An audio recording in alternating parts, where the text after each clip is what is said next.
ان کی ترقی اور فلاح و بہبود کے لیے اس سے آنے والے پیسے کا استعمال کیا جائے.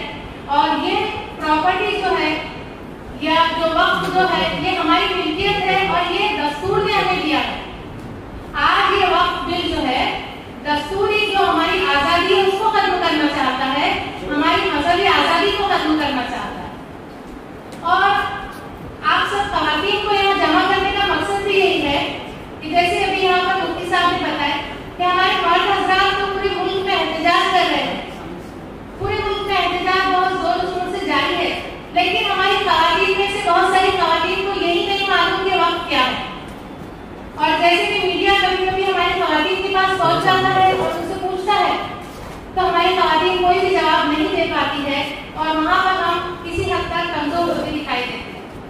ہم خواتین کو نہ صرف یہ سمجھنا ہے کہ یہ وقت کیا ہے بلکہ اس کے لیے ہمیں اپنی آواز بھی بلند کرنی ہے. جب انصاف کے نام پر ناانصافی ہونے لگے اور جب حقوق کے نام پر رکھوالے ہی حقوق کی ہماری پامالی کرنے لگے تو خاموش رہنا بھی یہاں پر گناہ کے برابر ہے. اور اسی چیز کو روکنے کے لیے ہم سب یہاں جمع ہو رہے ہیں.